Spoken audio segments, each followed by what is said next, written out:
It was around I think 2006, '06, '07 when my first encounter with Top Gear, the 2002 reboot. Before that, I don't even know what is Top Gear. I don't know. Top Gear was like a long running series since 1970s. I don't even know any of that. Like I don't even know cars in general. And then one day I was like flicking through the channel, just flicking left and right. Um, some of the free channels I had. We don't have cable back then. Back when TV actually is important. You want to watch your stuff. Um, you just there's nothing else to distract you. TV is just so precious back then. Yeah, around '06, '07, I was flicking through a channel, and then I remember, during that time, I don't even know the show was called Top Gear. I don't know anything about that.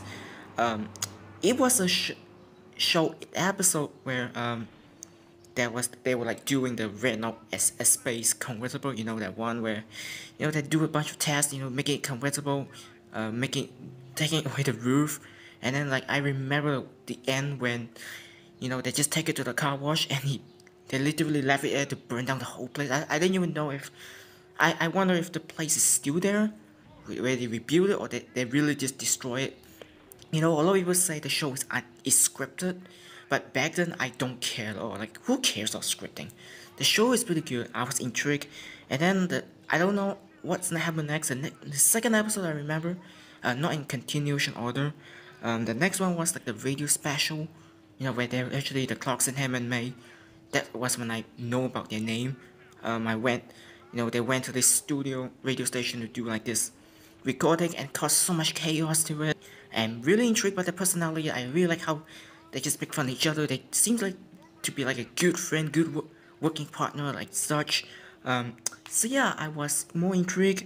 And then the third episode I remember was like they're trying to build a Caterham, and then the white suit guy called the Steak, the anonymous person that during that time, just they had to race and try to build the Caterham before Steak arrives. I remember that. James, stop fouling. Yeah, so much funny moments of that, and I think it was like took me 3 episodes. It was like, okay, I need to know this episode. I need to know what episode, what show is this, what am I watching. So I flicked through the TV listing, the newspaper when they had listing of your favorite show. It was called Top Gear that premiere. That airs on a Sunday at 3 o'clock local time in my area. So every time I would check the TV station to check whether there's a TV show called Top Gear, that's how I was able to like discover a new show, and that's how I was like get slowly interested into cars in general.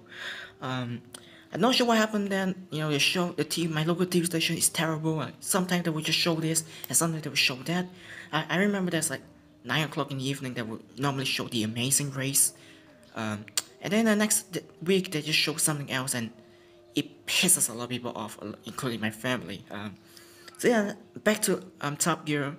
The next thing I know is that Sunday 3 o'clock, sit in my couch, grab the controller, and just turn on the TV, and here we go, another episode of Top Gear. And this time it's a thing about Reliant Robin. They put it like this space shuttle thing, launch it. I was like, what the hell? That was a seriously oh cock moment. Like, what? No one ever thought of that. And Top Gear just came in and like, allow us to introduce ourselves. That was impressive. And although it ended up with just destruction in the end, it's enough to make me. It's like, okay, I'm gonna continue watch this show. No one's gonna stop me because this show is just literally insane. Yeah, the next thing I know is that I was watching Series 11. So I remember my local TV was just doing all weird things like showing here and there, and just terrible scheduling, and it doesn't really matter. I have no idea what happened. The next thing I know is that I was watching Series 11. The police car challenge. Officer Bobby has arrived. Ha ha ha ha! He missed it. Oh no, he's driven around it. And of course, Jeremy with the spike, the nail thing on the wheel, and try to pop the the melon. It didn't work, but the whole episode was just bonkers, and I just love the show more and more. And then of course the other episode where they race across Japan. Um, Amy's back. We lost Amy. James May got left behind by Hammond in the train, and they race up to the hill. All this is just wow. Wow, I never been, just a little bit of context, I never been to Japan, so watching them going to different countries and doing, immerse themselves in the culture and trying to race in the city and stuff was pretty impressive for me. It's like some kind of travelogue show, slash car show, slash racing show, game show, something like that. It was impressive, and of course, season 13 is where the TV network is decided to take the job seriously, and as a result, I can safely say season 13 is the first season where I can watch the entirety of it and not miss any episode from the season. I'm not joking when I say that I was able to watch every season, every episode of the season, and as a result, season 13 will always be my favorite one. They kick things off with the first episode, the steam train, the car and the bike racing. For a guy that never cares about train, but to see different vehicles, automotive, racing together to see who can reach the finish line, that was impressive. Of course, Hammond, the bike always break down. Clarkson, riding the train. There's one scene where he tried to cook the egg, and just eat like a sandwich with the toast, and he take one bite and he just throws it out the window. That was like, that was just seriously very very funny as well. What a maniac he is. Anyway, and then of course continued by the FXX lab, driven none other than by Michael Schumacher. It's like during that time, we all was like, who is this the stick? Who is this stick? Who is this guy behind the white suit, the helmet? And then of course, Shumi himself revealed, of course, it turns out he's not the stick, And then that just play like he's gone, driving the Suzuki Liana because he's a Ferrari driver, he's contracted to not allow to drive anything else outside Ferrari. And then he drove terribly the Suzuki Liana, crashed everywhere, went missing, quote unquote. And he just never to be seen again. Yeah, and then of course a teenage car challenge, the banging stereo, the sabotage. Also, the sabotage is the reason the show is so good. The three just causing trouble to each other's car, and none of them can really manage each other. Just to show you the friendship is so strong. Damn, hold on James May right now. Try to impress the girls, the final challenge. Try to reach the home without causing too much noise. Clarkson with the remote car key, just playing the stereo, waking everyone up. You are so unfunny. James failed the challenge quite badly. And then of course the next episode where they do the Cam Block episode, that was my full exposure to Cam Block. Such a fantastic drifting Gymkhana guy. Kinda sucked that he's not here with us anymore. Just life is so uncertain, man. Richard Hammond could have lost his life twice, with the dragster and the Rimac, but goodness gracious, he was lucky to survive. He was so lucky to be alive. James May with the yellow Evo crashing, that was pretty nasty as well. Glad he was okay. And then of course the next episode where Richard and May drives the Porsche Panamera against the mailman. Of course, in the end, the Porsche lose. The rear-wheel drive car taking on the four-wheel drive. They fail spectacularly, and they always had this gag where they drop the piano on the Morris Molina. Sponsored by Careless Airways. It was always the Airways that caused trouble, not any of them that dropped the piano. And then of course the classic car rally with the auction. I'm not interested, because James May waited till the end and got the really terrible car. That was funny. And of course the capital of the final episode of season 13 with Scirocco TDI commercial that was funny, bizarre, and dark. From Berlin to Warsaw in a tank. That was pretty nasty from Clarkson. The casino guy, that was pretty dark. the Volkswagen Scirocco ad with the explosions background, and of course the camera caps it off with the V12 Aston Martin, like a monologue saying that there will never be another car like this. Like, it, you know, these type of car, iconic car, are being killed off, replaced by newer gen hybrid electronic cars. He was right. Clarkson was right. Even after 17 years, 15 years, whatever, whenever Series 13 comes out, it still holds like a fine wine. Natural aspirated engine, natural combustion engine, natural aspirated cars are going away, and then we will replace with turbocharged hybrids and all those trash. Nobody likes those. And then our season 14, which is probably my second favorite one, which thank you TV Network, where they the entirety of it. My favorite one is the Hammerhead one. Watch out, we're gonna crash. And then the slow motion moment where they crash. And then the airport race with Hammond and other BTCC driver. The twin girl chasing the ferry. The Believer special is probably my favorite special of all times, up there with the Botswana and the African special. They're all pretty close, but because this Believer special is my first actual special that I watched, recency nostalgia bias, I think the Believer is probably the best one. Because of course the TV network will just return back to their terrible scheduling. Season 15 will just show here and there episode, and they didn't take the job seriously. The cost of Reliant Robin flips over with Clarkson driving. The Caravan Holiday one, and thanks to the Top Gear being nice enough to upload the clips on the internet, I was able to know more of it, and I was able to catch up pretty quickly. And of course, everything went downhill with Series 22. Clarkson was having a rough time. He lost his family member. He was late. He was very tired. No warm food. If I was Clarkson, I would be very, very furious as well. Absolutely furious. But I would not hit the producer. That was his fault. Unable to control his anger, temper, and ends up biting the price. He was sacked by BBC. And good news is that Hammond and James, they were so close to each other that they are not gonna continue the Top Gear without any of them together. So they left the show, went with Amazon to create Grand Tour. I was there when when Top Gear Series 22 finale ends. I was there when Top Gear Grand Tour premiere.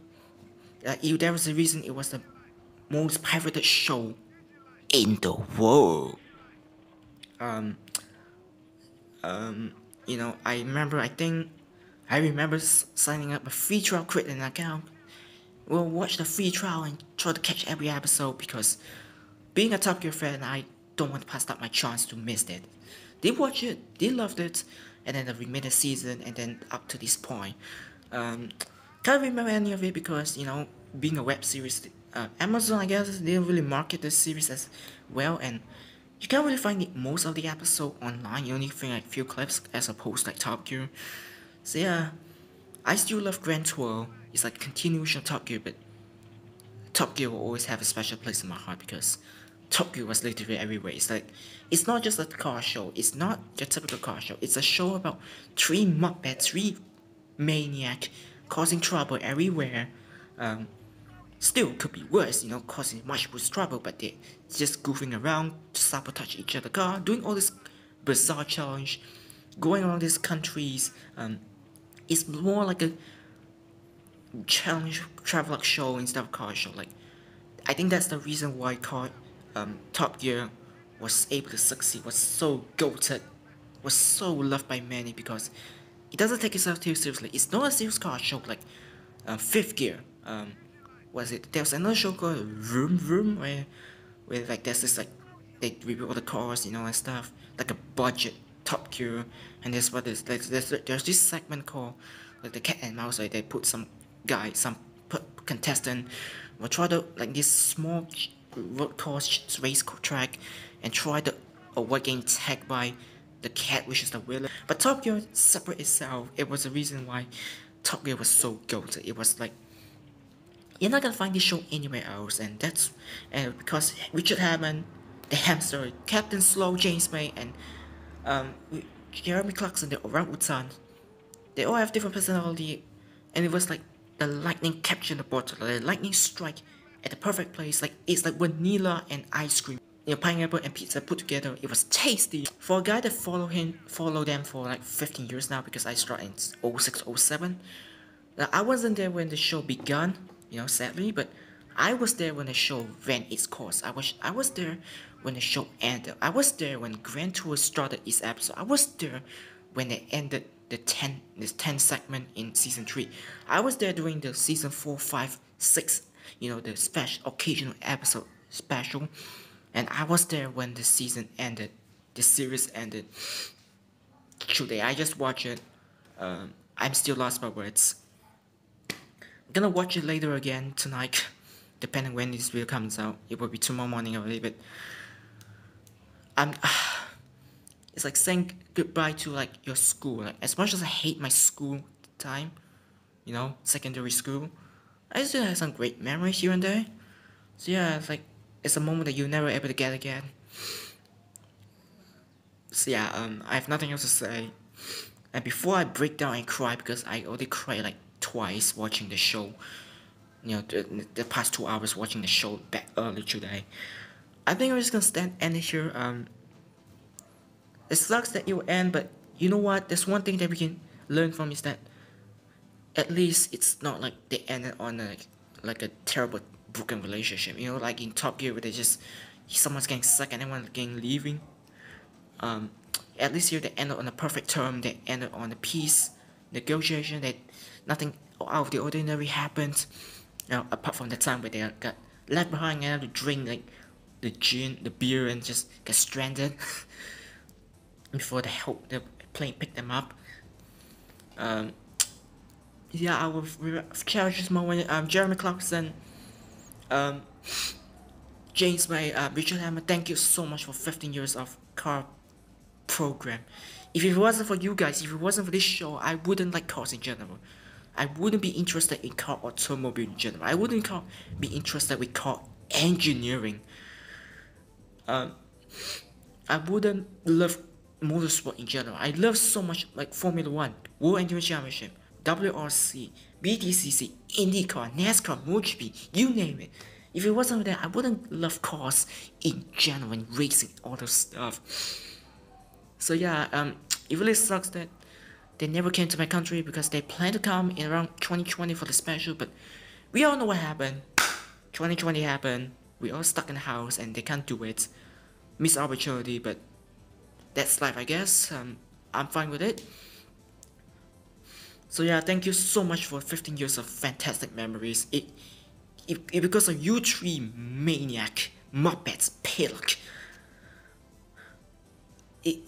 I became who I am today. I love cars. There's that. If there's one day we cross paths, I hope that we can have some great chatter, whether Clarkson talking about your farm, James May with your gin, your bar, your drink. Hey man, I would like to hear your thoughts on, your engineering machinery, and just talk about Oliver, Opel Cadets. I would love to hear more story about your Oliver. Oh god, I can't control it. Anyway, on that bombshell, it's time to end. Let me know if you watch Top Gear, let me know your memories, your favorite episode. What's your thought? Who's your favorite presenter? Let's have a peaceful discussion. Whatever Top Gear it was during that time. Let's have a peaceful discussion. If you enjoy what you see, be sure to like, share, subscribe, and turn on the notification bell so that you won't miss a thing. On that bombshell, thank you so much for watching. Thank you so much for listening. Good night.